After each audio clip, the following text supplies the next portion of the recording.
С начала текущего года Таджикистану было поставлено свыше 24,8 тысяч тонн гуманитарной помощи. Помощь в виде продовольственных продуктов, лекарств и прочих предметов медицинского предназначения поступила в страну от 58 стран ближнего и дальнего зарубежья.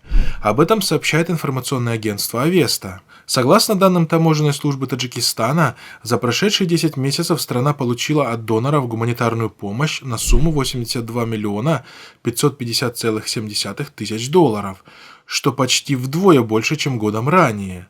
Поступившая в прошлом году гуманитарная помощь оценивалась в сумму более 41 миллиона долларов. Сообщается также, что в качестве гуманитарной помощи в страну были доставлены мука, растительное масло, лекарства, медикаменты, продовольственные товары и многое другое. Стоит отметить, что в прошлом году правительство Таджикистана в связи с распространением COVID-19 призвало международные финансовые институты помочь стране в борьбе с вирусом.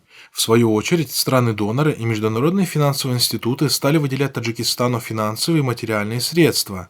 Так, в текущем году стране было выделено 422,5 миллиона долларов.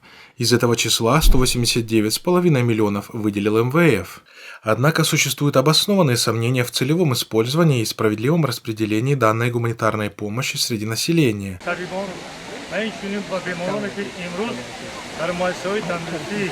Так, например, еще год назад, в период острой фазы коронавирусной инфекции, таджикские телеканалы крутили видеоролики с раздачей иностранной гумпомощи от имени президента Рахмона.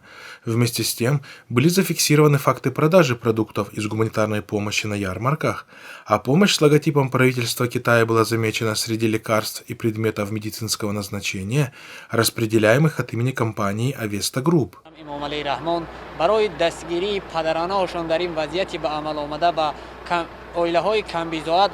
Также, несмотря на поступление в страну лекарств, инфицированным жителям часто приходится оплачивать лечение из собственного кармана.